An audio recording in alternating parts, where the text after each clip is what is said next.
Hello. Hey Grant, how you doing today?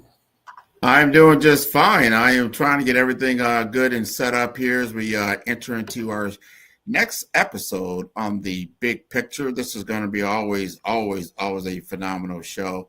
So we want to get things started and talk about things around payments. And this is big because global payments across the ecosystem have escalated probably over the last 10 years, but I don't think people understand what's driving change today. I like you to shed a little light on the simple word of payment because we all got them, right? Everybody has a payment of some type. But how is the global payment ecosystem changing in your opinion? Well, Grant, great to see you today. Thanks for bringing up this topic. I know it's a topic that's probably of interest to everyone, Yep. but before we can go forward, let me go back a little bit, and I want to go back and just say, we just came off of two great shows about quantum computing, which is a big topic. But when we start looking at payments, now we're talking gigantic topic. I Yeah. mean, there's just so much that's involved with it. And last week, I was in Amsterdam in the Netherlands for the Money 2020 event, which is around 25,000 people. And payments is the main topic at Money 2020 for the last decade. So this was really the event for me to be able to see and hear a lot about what's going on in this space of payments. And I come Yeah. back to you with a couple of fresh takes. But again, we want to start at some of the beginning parts. So you brought up a really good question: is what is payments? Simple definition: it's the movement of value from one person to another, and in that movement of value, it is taking care of an obligation. Right. So, in other words, Grant, I want to buy the tie that you're wearing. Very nice tie.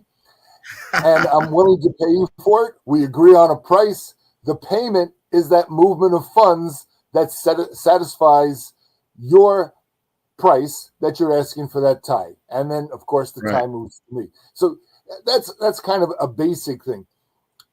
And, you know, I'm a big believer in, simple is better. And in the payments world, compared to other worlds in banking, payments are looked upon as simple. It's not really the case anymore. This had gone through quite a big change over the last, particularly decade, as you mentioned. So Yep. there's Yep. there's no longer, some. Okay, so if we go back to last century, so we're back in the '90s when you and I were playing around as youngsters, right? In the '90s, you had only a few forms of payment, right? For companies, right? There was wire transfer, there was checks, there were ACH payments, the automated clearinghouse, which was instituted for lower value payments. And yeah, you could do cash, right? So Yeah. so there was a limited number of ways that you could pay on the personal side, or what we call in banking the retail side, the consumer side, right? Really, even less. I mean, very few people sent wire transfers. There certainly was a dominance of writing out checks and mailing checks for all your everyday bills, which meant having to balance your checkbook, something a lot of people weren't real fond of, let's say. And then you had the payments, and let's not forget credit cards, right? So you had Yeah. payments that were done by credit cards, right? Then we saw a movement away from credit cards to debit cards. So what's the difference, right? They're both pieces of plastic. They both actually look the same, and actually your credit card cannot work as a debit card, but your debit card can work as a credit card as long as it's associated with that Visa, Mastercard, one of these big credit card companies, right? So what does that mean? Well, in easy terms, a credit card is where you're paying for something and then you have a debt. right? That you'll pay off either in full at the end of the month or by payments on a monthly basis, where, of course, the credit card company is charging you interest on that, right? So there's the Correct. payment plus the interest, or like we say in New York, the VIG. Anyway, with the interest charge, we've seen that over, and especially recently, really increase.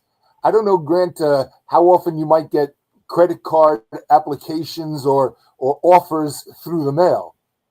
All the time. Yeah, all the time, right? So I always open them and look at them. And the one thing I'm looking at, which is where almost nobody looks, is on the back. And on the back, it will show you the terms. By law, they have to print the terms. And almost always the first line is, what is the interest rate? Grant, I just recently got one. The interest rate was 34.9%. Ouch. Ouch. It's amazing to me because, there's also on our legal side of the law, there is a statute called usury, right? Which was mainly used to combat what we call loan sharking. So this is where, somebody lends you money and charges you an exorbitant amount of interest and makes it very difficult for you to kind of pay. And that leads on to all kinds of not so nice things. And there's a criminal element we won't go into and all. But I'm really at a loss to understand how interest rates at that height aren't bordering or already over the standard for usury, but they're allowed to do that. And what really disturbs me personally is that so many of the people today don't even look at that back page. What they look at is, oh, this card granted me $1,000 line of credit. Fine. Let me go ahead and apply for that card and get it, right? Now, the other thing that comes in, which is also on the back, tells you what your annual fee may or may not be. Now, most credit cards, if you have a reasonable line or credit score, you shouldn't have to pay any annual fees, right? On these cards, they will have the annual fee, and when you get your first bill, they already deduct the annual fee. So if your credit line is $500 and your yearly annual fee is $99, your credit line is actually $401 because you're already paying. And by the way, if you don't pay that $99 off all at once, you'll get charged interest on that.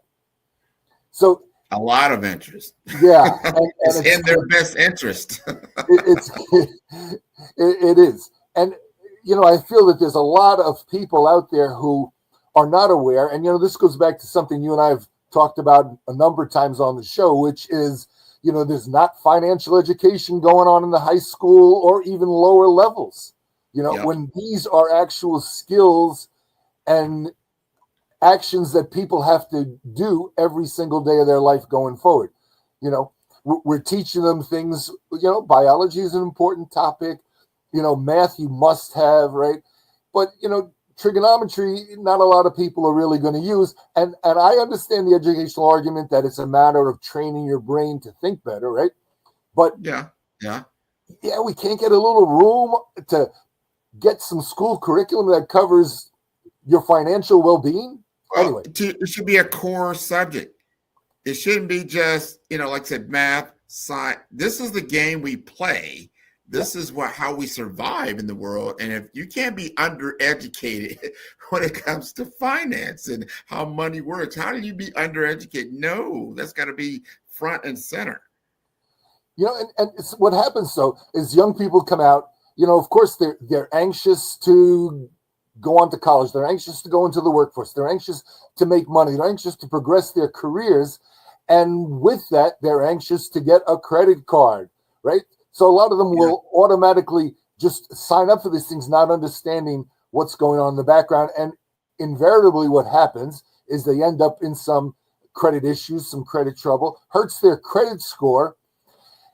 And I don't want to do any, kind of theory about why and how this goes on. But it just seems to me it's in the best interest of a lot of people outside of the credit card holder that their credit score is lower, because then they will always pay more interest. They'll always have higher fees. They'll always be looked at much more carefully. So really, it's kind of amazing to me that this system, just has a mind of its own and is non-stoppable. It seems. I don't know if that's actually a word. Again, it's in their interest for you to be undereducated. You need money, and just like businesses, right? Businesses borrow money all the time to operate for cash flow reasons, and they understand the time value of money. You have to understand the time value of money because it's constantly changing all the time. And then there's different vehicles to get certain cash or credit, right? There's many different kinds, not just one kind. So what you're talking about is consumer credit. And that consumer credit vehicle, I mean, I see these guys, they're like vultures. They sit on these college campuses just waiting to put our young people into debt. Here's a credit, here's free money. There's no such thing. They should really relabel.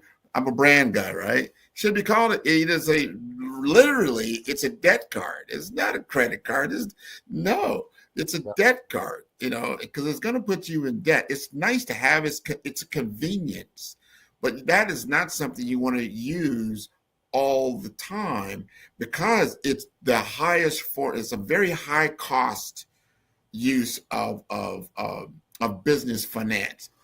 Right. So as Chris is going to say, you're going to get an education today about the true use. And we're talking about payments here, because we all have payments. Anything you consume or you utilize in our world, there's a payment associated with it. Right. And it's a matter of keeping up with it.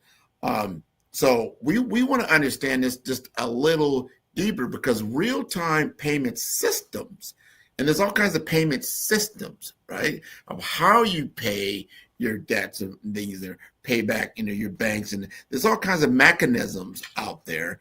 And I think there's interest associated with those as well. There's like there's no free lunch out here, right? It's just interesting. What's your take on that? Well, Grant, it's really interesting because have progressed to the point where there's so many different kinds of payments, as well as different forms of funds to pay with, right?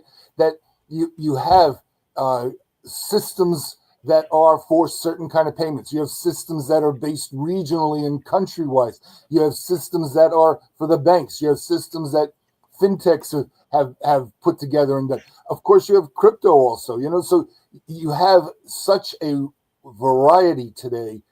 And here, what we're seeing, and out of Money 2020 last week, when we're which is the show for payments yearly, the buzzword was AI. We've just heard AI in every event this year, and even some of the ones last year. So on the corporate side, they're really taking advantage of AI, artificial intelligence, to figure out what is the most efficient, in some cases fastest, in some cases cheapest, in some cases best regulation-wise way to send that corporate payment. And it's just not always the cheapest and fastest, right? If you have a shipment at the docks, you have your container at the docks, and it needs to get onto the ship, and the ship is leaving, right? You need to spend more money to send a payment that guarantees to get there immediately, typically wire transfer, right? But if you're just paying the rent, for instance, you can schedule a payment like that so that it can go by the cheapest method that gets it there on time most efficiently. So you have a wide range, and the use of AI was just spoken about a lot last week at Money 2020. AI to be able to orchestrate, and that's another big word that we're hearing in payments, payments orchestration, right? To orchestrate the best way, ideally based on the kind of payment it is, based on the value, based on the rails that it's going to be sent upon, all these kind of things, so that it optimizes the payment for the corporate. And while that was done in the past, it was and intensive effort. People would actually have to be spending a lot of time figuring out all these different things, while today AI does that almost instantaneously. It's one of the big benefits of AI is time savings for people, right? So it fits really well. Let me stop you there, Chris, because we've got to go to a break. But you are, you're speaking to us. We're listening to this because we're all involved in all this stuff with payments, and it's just exploded, I think, over the last 5 to 10 years. So we're going to continue along that track. We're going to go to break for a minute, then we're going to come back and we're going to continue. Thank you very much. Sedicase efficacy chain, also known as chain of efficacy, a digital chain. A chain is only as strong as its weakest link. Educate, efficiency, effectiveness, and evolve. So whether you are doing market research, studying, doing market analysis, or making a critical financial decision, get the latest breaking, developing market news in the cryptocurrency markets at www.efficacycoin.com. Efficacy Cryptocurrency News is powered by Case Capital Markets.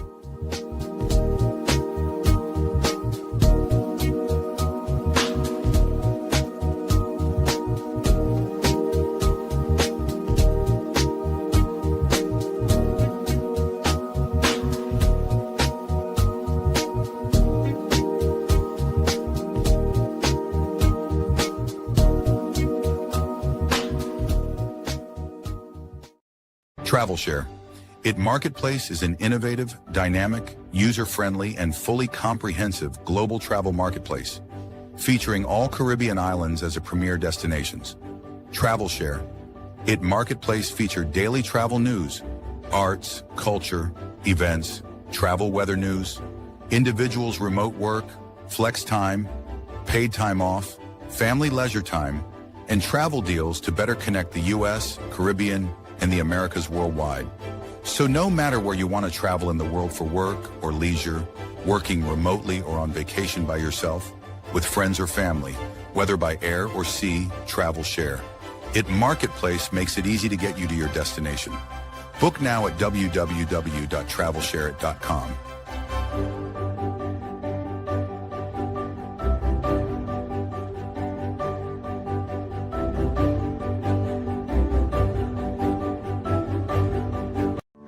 Reimagine a world where the Caribbean is seamlessly connected, where our people, our cultures, and our economies move freely across the islands. This is Connect Caribbean, more than a ferry service. It's the heartbeat of a new era, an era where economic opportunities expand, where trade flows freely across our seas, and cultural exchange flourishes. We are linking businesses, empowering communities, and reigniting the hope for a truly integrated Caribbean. Together, we're shaping a brighter, more unified future for the Caribbean. Connect Caribbean, connecting our islands, our people, our future. Welcome to our TV network, your ultimate destination for all things exciting and essential. From mouth-watering food to the latest in fashion, health, education, music, movies, and news, plus thrilling sports and breathtaking travel, our TV network brings it all to you. Tune in today and experience the best of every world, all in one place, RTV.network.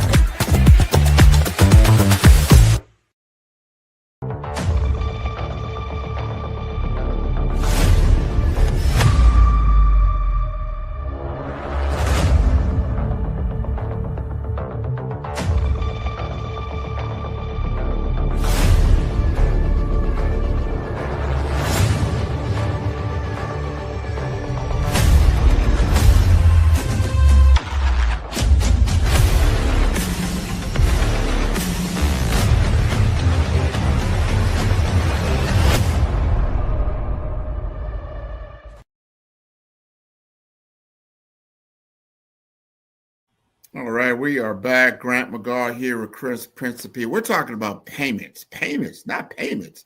Everybody likes that word payments, like late payments, future payments. There's all kinds of payments, but there are also cross-border payments. You travel all over this world, and you get into cross-border payments. It's always usually pretty slow, cumbersome, but there may be some breakthroughs now, some technologies that are kind of changing that. Do you see that happening now? Have you gone to all these different, shows? And I'm sure this came up.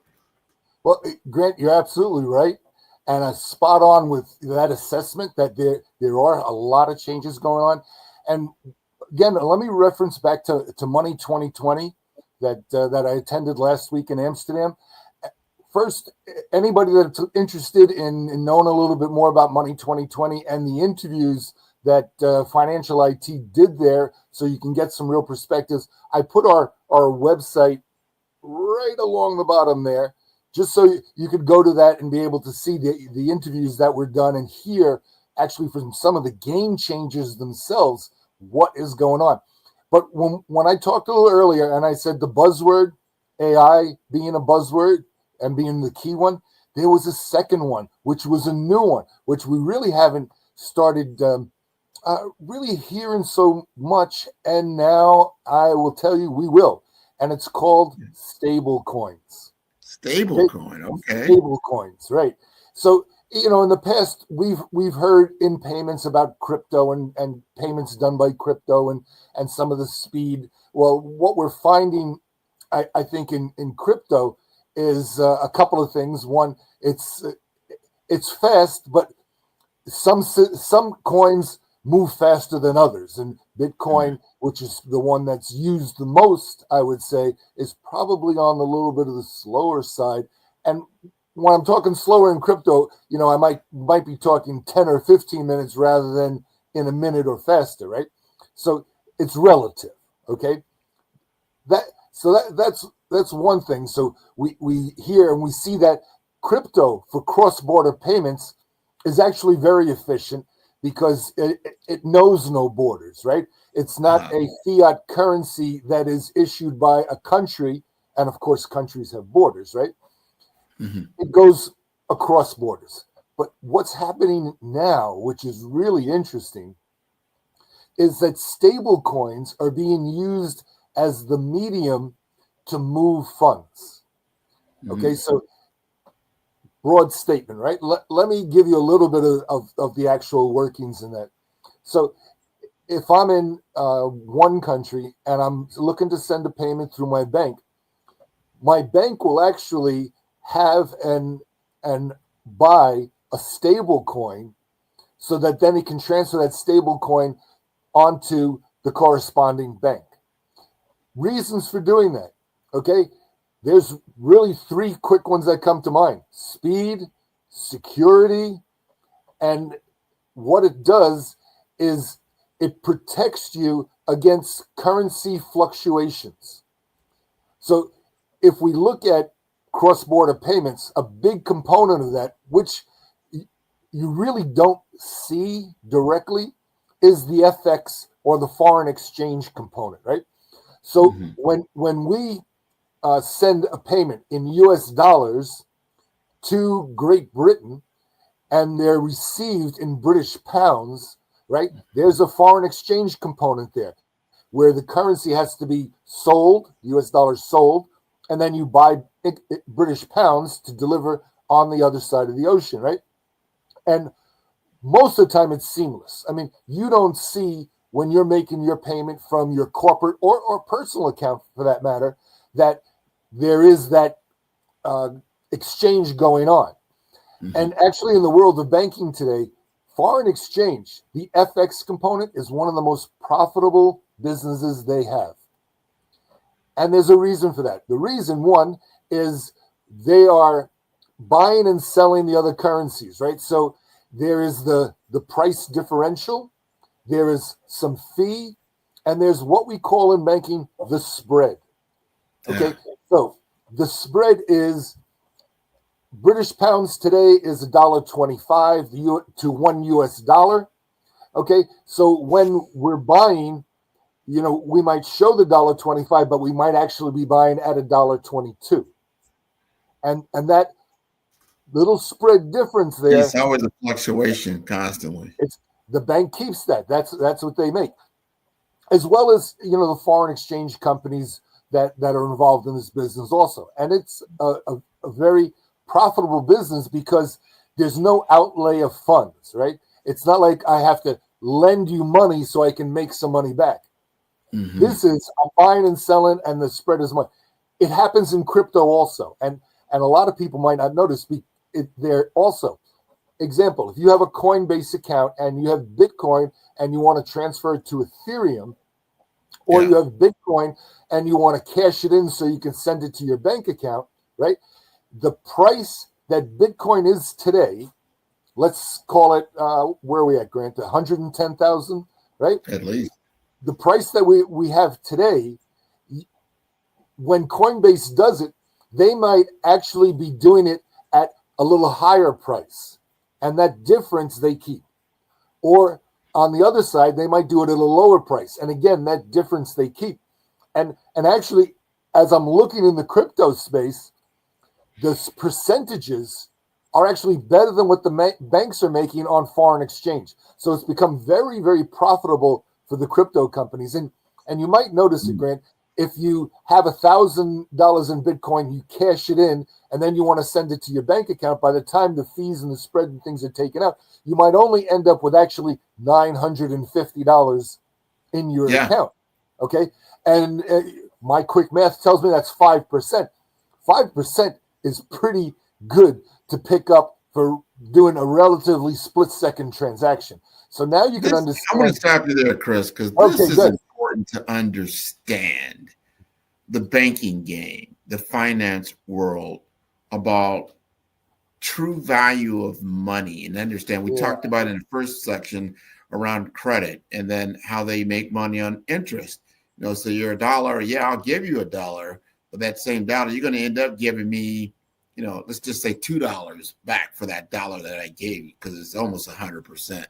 Once you get into it, and now you're telling me even in the crypto world, yeah, you can obviously buy coin and it's going to have a certain value, but then when you change that coin into fiat money, let's say in our everyday currencies of US dollars or pounds or whatever it may be, there's another tax or another interest or another fee payment. Let's get back to our whole overall thing. There's a payment that has to be extracted from you. So that same $1,000 now is $950, and they get taxed. There's so much in my world, especially from the corporate world, we call that leakage. It's a lot of leakage, in this transactional world behind the world. And then you wonder why these banks have so much money, because they don't have to do much, but then they get paid on all this kind of stuff. Am I right? Yeah, and on a large scale. I mean, literally, you're talking about hundreds of millions, billions of dollars daily that there's, grabbing this small percentage from, right? And that's just one business that the banks are doing, right? They're of course, there's lending. Of course, there's a whole bunch of other things that they do. So it's easy to see why banks are profitable. But again, in crypto, why these exchanges are so profitable? Because the exchanges, if you look at the exchanges that are listed, right, their profitability, their year-over-year growth is off the charts, really, compared to regular commercial business. This is you're bringing up so many good points as I start thinking through all of these different things. I want to ask you this. Here's the question. If you're a banker, I want you to put your banking hat on. Is it more profitable for you to lend money to someone with good credit or bad credit? Bad credit's 35% on an interest card. Good credit, maybe it's a few percent. Who's your better customer? Well, okay, the answer that banks have today, and my banker hat is always on, is both. Okay, that's the answer. Because really, what the banks are doing is it's not about money in the vault, Grant. It's about managing risk, right? Mm-hmm. So they can lend at a cheaper rate, and in credit cards, cheaper rate. I don't know. Can you get 15%? That might be as cheap as you can go these days, on a credit card. So it's still very, very profitable, right? Yeah. So if you have a substantial amount of your credit card portfolio in lower risk people, you can afford to go out there and have a percentage of high risk people so that you can maximize how much money that the bank can make. And of course, now when you blend them together, the bank is pulling in, easily double digits on the money that they're extending, right? And that's the key to banking. It's the key to lending is, of course, to make more when when you put your money out there, to make more profit on that than the risk that you're taking. Well, we got to discuss this. Now we got into payments, right? That's the receiving of money. I want to understand this. What is the difference between predatory lending, we've heard the term, and just lending? What is the difference? Look, the difference really is legal and illegal, I think, in my mind. So what the governments and the regulations allow, it's hard to call that predatory lending because it's legal and you're allowed to do it. Now, where people use that term a lot is when businesses or banks go out to lend to people that may be less educated, that they're not as aware of what it's cost them. People that maybe, are in a situation where they really need money. It's kind of interesting to me, Grant. The more money you have, the more things you get for free. The less money you have, the more fees and penalties you pay. Oh, yeah. Yeah. It should be the reverse, no? I don't know. You would think, well, everybody understands. Yeah, a lot of people understand this now. Is that when you have money, it's so easy to get more money. The life just becomes a little easier and transactional, as to where when you don't have much resources when it comes to finance, it's a bear, it's a struggle, and like I said, it costs so much just to maintain. So, well, why are we penalizing people that don't have resources, and then rewarding people that really don't even need the reward, quite frankly? Like, I'm flush with cash. It's like, giving somebody that's already got a plate full of food, you're just pouring more food on the plate. Like, I don't really need that, but it's just how the system has been, set up. I wonder, do you see, because of a new system taking shape? You talked about that, cryptocurrencies, stablecoin, Bitcoin, but are we only reinventing the same cycle of transactional banking, or is it really changing? Really an interesting theory you've just put forward, right?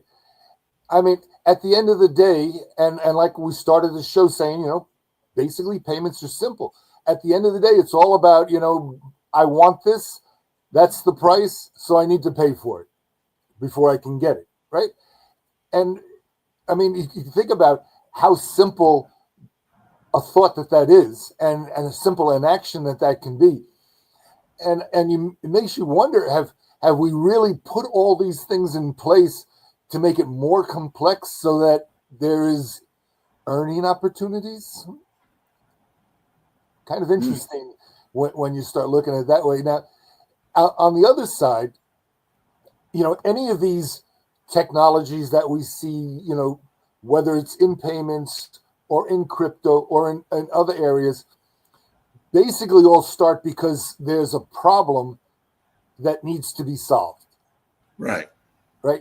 So, and in a lot of cases, those problems are specific, right? So it's not something that solves everyone's problems, but it's solving very specific problems. And that's really what we've had happened, I would say, over the last decade in payments, is that the innovators out there, the entrepreneurs out there, the people that have gone out and built fintech companies, have really looked at niche problems, and they can have a very successful business with a particular niche by dominating that niche, number one, or by grabbing a good percentage of the business. They don't need all of it. They just need a percentage so that their business can be successful, whatever their cost structure and these kind of things are. And that happens all the time. So, yeah. And that brings me up to something that I think is starting to happen, and we're really going to see happen over the next few years. I would say in the next 3 years is going to be a lot of consolidation in the payments business in general. And that consolidation is going to smooth the road out so there's less turns in it. This is all right. Here, now you're bringing me up to another, because it's changing. And, number one, we got to be educated on these things. I think everybody's got to get more educated around just money in general, finance in general, all the way around, because now we're at an influx point where it's actually changing to a certain degree. And if we don't educate ourselves in how this works, again, we get to that point, you're either going to be on the top of this pyramid or you're going to be on the bottom what it's going to look like. There's a lot of in between there, but those in between are usually people that are at least more educated and know how to utilize their resources to the best, because you don't want to keep giving away your resources, right? So as we get into mobile wallets, most people are like, mobile wallet, what do you mean by a mobile wallet? And how that's going to be embedded in finance, and then what is the role of traditional banking? How is it evolving around mobile wallets? So first, we need a good, clear education or understanding of what a mobile wallet is. So, Grant. Oh, wait a minute. I just been told. I was just going to say, do you want to take a break? Before you answer that, because that's such a good topic, we're going to go to break. And then we're going to come back and really get into, because I want the artists to really seek mobile wallets. Even look it up on Google, look it up on ChatGPT, mobile wallets, and we're going to get Chris's definition. Thank you.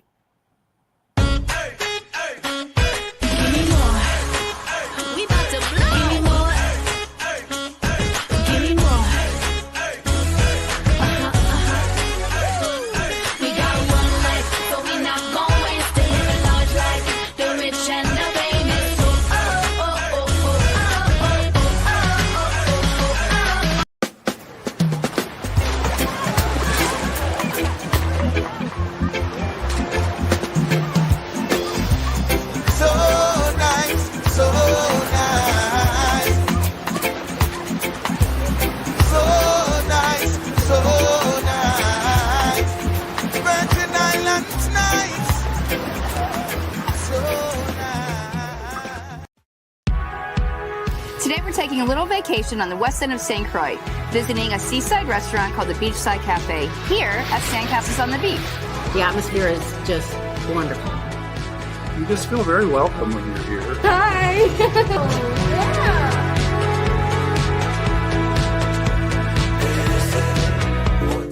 I'd like to introduce Chris and Ted, who are the owners of Beachside Cafe and also Sandcastles on the Beach. This is amazing! Thank you. Sandcastle on the Beach is quiet and friendly, relaxing. I often entertain guests, and this is the one place I always try to bring people. Tell us a little bit about the hotel. Well, the hotel is a 25-room hotel. We have 10 different room types within that. We also have, of course, our greatest asset, the ocean out there, which our side of the island is very calm typically. So it's the best swimming beach and also great for snorkeling. And just walking, doing a nice walking beach tour. Absolutely. Yeah. Best beach access is right here, so we love them. And we're also fortunate we have just up the way Sandy Point National Park, and then Frederickstead Town is just a mile away. Mm-hmm. And so we're really fortunate to be in this perfect spot.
Welcome back, everybody, to the big picture with Grant and Chris.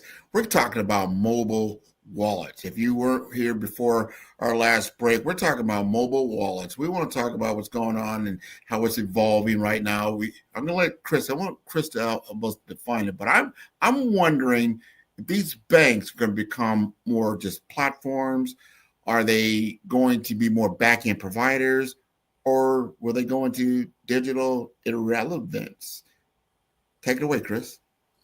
Yeah, well, Grant, I mean, the payment space on its own is so big. I really think that this is a topic that we will do a few shows about, because it just goes on and on. I mean, you keep coming up with some great topics. So mobile wallets, right? And just to answer your question, the banks today are platforms, right? Mm-hmm. And what people don't realize is that especially the big banks are big technology companies. They have technology staffs bigger than IBM's, bigger than Microsoft's, bigger than Apple's. They have these technology staff that can really do any and everything. Most of what they come up against is regulation on how far they can go and not.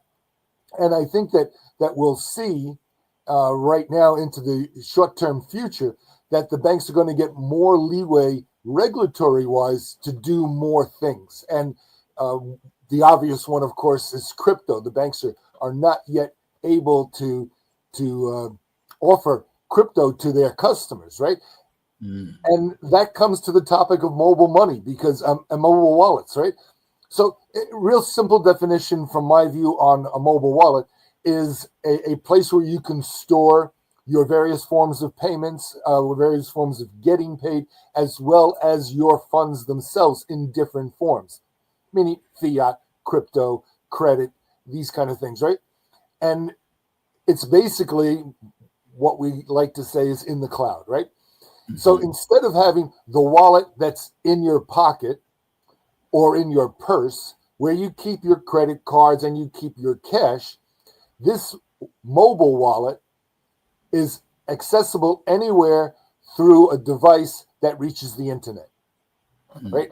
So from your desktop, from your laptop, from your phone, and this is becoming the most important way of accessing your funds and a way of making payments. So your mobile wallet is on the phone. In fact, what's happened is that most people now have multiple mobile wallets. Mm. Okay, and this is where we broke off on just the last for commercial break. I was talking about consolidation. This is also going to be one area where we're going to see consolidation, because today there is a huge number of mobile wallets out there, and again, a lot of them are niched for niche purposes. A lot of them are company specific, and reason companies do that is for customer retention, right? If you're using their platform and their mobile wallet to make your payments, that convenience factor keeps you on their platform. Hopefully they can do more. So we see the telephone companies like Samsung, like Ericsson, like Apple, all offering different ways of being able to have a mobile wallet and store your various ways of getting paid and to pay, right? So we see a lot of that, right, already. The consolidation there is all going to be based on size, right? Mm-hmm. The more people using your wallet, the stronger you will be. So we're going to see a lot of these bigger companies, and it's already been happening, start going out there and purchasing and acquiring and just taking over other smaller mobile wallets so they can build up their customer base. I mean, if you look at, and I don't know what the numbers are, but look at the number of people that use Samsung phones, right? Yeah. It's 100 million, maybe. I don't know. Maybe it's 10 times that. I don't know what it is. But if every one of those people are using Samsung Pay, that is a huge customer base that they're able to access and retain, more importantly, right? So they will all be looking to build that. Are you saying, let me stop you there. Are you saying like on your phone, you've got Samsung Pay, you've got Google Pay, you've got PayPal. I mean, these are forms of mobile wallets. Yes. And then the crypto mobile wallet, one thing I know, you've got to have a certain code to use. And if you lose that code, you lose access. It's very important to understand these mobile wallets. Well, Grant, that's an excellent point, because overlapping all of this and overlapping payments and overlapping banking and overlapping our lives is security, right? So that's a key component. And the level of security is, we've spoken about it before, Grant. It's an arms race. The bad guys figure out a way to break in. We figure out a way to keep them out. We come up with a new level of security. They figure out a way to break in. And it will continue to be that. There's no getting away from that. But that's also going to be a big selling point for a lot of these mobile wallets, is their security factor. Because, our money, our control of our payment methods is embedded in there, right? So we don't want to have to be worried about that at night and wake up in the morning and find out that something we didn't expect would happened, right? So security, of course, is very important, and that's constantly being worked at. What's interesting right now, of course, is how crypto is handled, right? So we have dedicated crypto wallets, right? So, like Coinbase, for instance, is a crypto exchange where you can buy and sell crypto that offers their own wallet. So the more people that have Coinbase wallets will just naturally be the more people that use Coinbase Exchange. And earlier we talked about how profitable that is, which is why Coinbase is as profitable as they are, right? So that just all comes back into it. Today, banks are not allowed to offer crypto directly to consumers. That's going to change. And when that changes, then we will see a struggle. And I'm going to be really interested to see, because I think it will be to our benefit, a struggle between all these different mobile wallets and what the bank is offering. Because at the end of the day, our money is in the banks. This is one of the things I think people may not be aware of, is that probably the most important aspect of a bank license, and that's something that's very difficult and very costly and very time consuming to even think about getting. But once you have a bank license, you have the legal right to hold money. The fintech platforms don't have that. Fintech platforms have to take the money in and be a pass-through, so a payment. I send my money, take PayPal for instance, I send my money through PayPal onto the person I want to pay. It's a pass-through. The money doesn't sit there more than a very, very short period of time. Okay? When companies have wallets and the money is being held in the wallet, that company is taking that money and putting it in a bank account and then taking it out of the bank account, right? So the banks have a fundamental advantage, which is the bank license, which gives them the ability to hold funds. So now, if we look at, I think, the near future, when banks will be allowed to offer crypto to the consumers as well as their corporates, their wallets will be accommodating your crypto. And now I think that will accelerate the consolidation in the industry, because a lot of players won't be able to play the game the same way. This is going to fundamentally shift. So you can see what he said, the elephant in the room. It's probably these banks sitting there hovering over the Coinbase table, or some of these, location, all these cryptocurrencies and whatnot, because they have the banking license. You bring up a good point around that. And then it always comes back, we started from our first show. Is it legal tender or not? what legally is it? Because it's almost like water. Is it a solid, or is it a gas, or is it liquid? And it's actually all of them, right? Yeah. Money's kind of like that. Yeah, and it's a good point. And just to reiterate something that I think we've mentioned a couple of times during our shows, there is, the banking business has really changed, right? And a lot of that change has come from the outside, and which forces the banks to have to change with them. Because, and again, going back to the license, banks have that. They don't necessarily need to change unless really pushed, right? And here the push is actually not going to come from the outside. The push is going to come from the reduction of regulation and the allowance in the regulation and by the regulators to let the banks get into this space. So it's totally different than anything that we've seen, going back decades, right? It's totally different how this is going to happen. And again, it's going to fuel the consolidation in the payment space that we talked about. It's going to fuel the consolidation in the mobile wallet space. And there's a few more spaces that this is going to touch and fuel.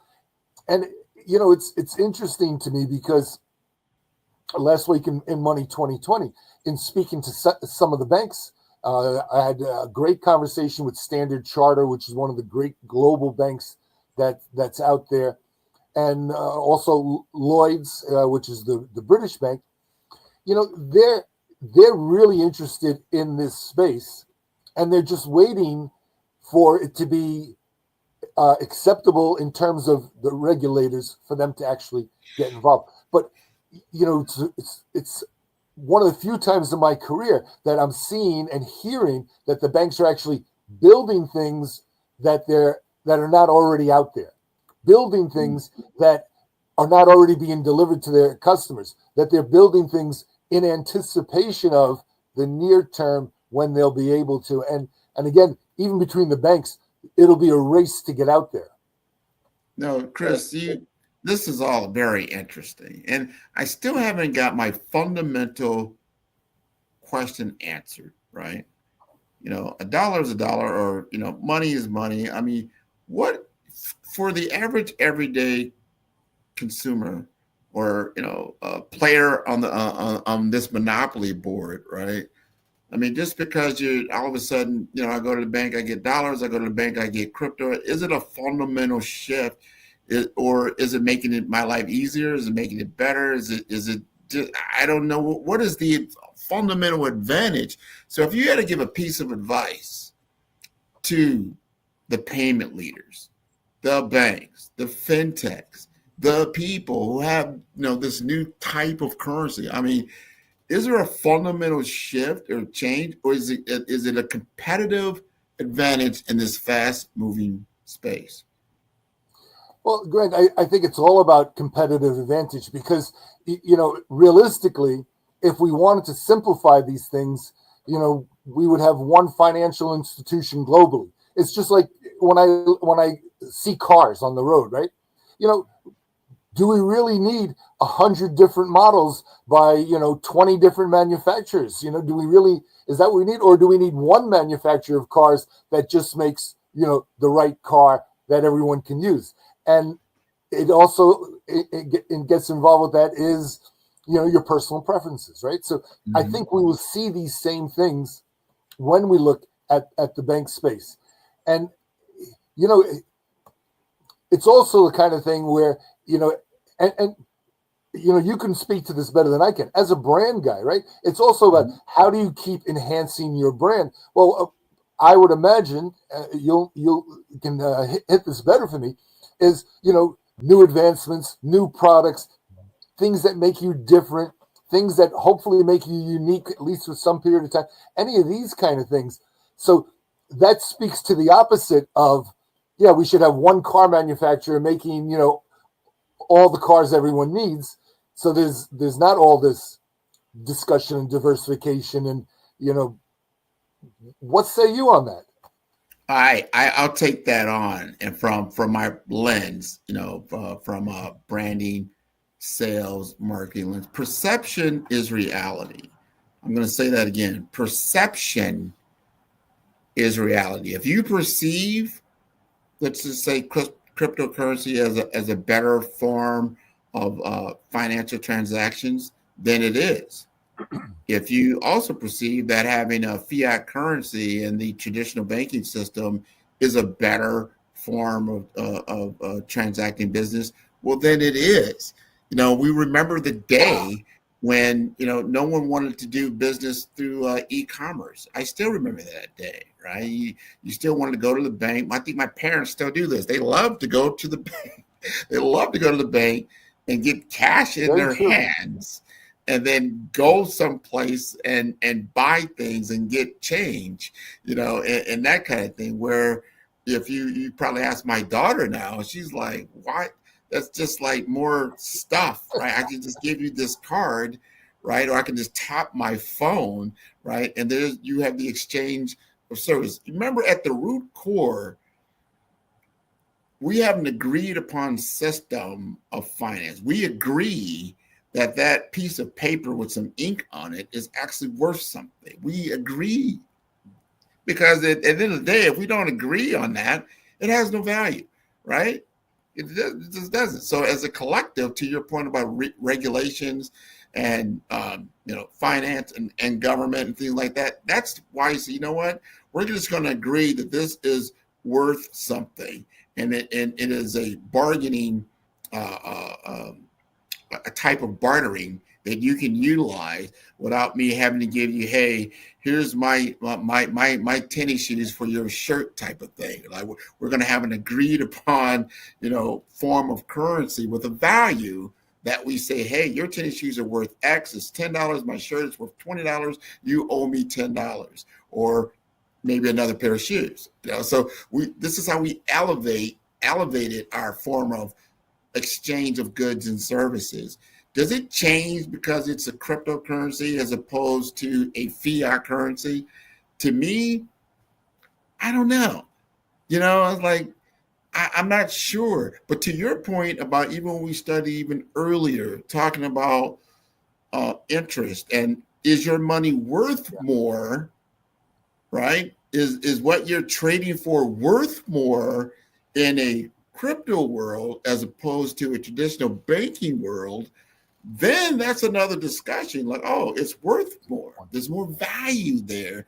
Then I'm going to be more inclined to think about that. So with that said, I'm going to end here, and I'm going to thank you again. And we're going to take a look at what we're going to talk about further, because we open up this whole can of worms. We can constantly talk about finance and business and technology and how that all comes together, because this is not going to end, and we're going to try to educate our audience around these things, so we won't be talking about that. So thank you very much. Great, Grant.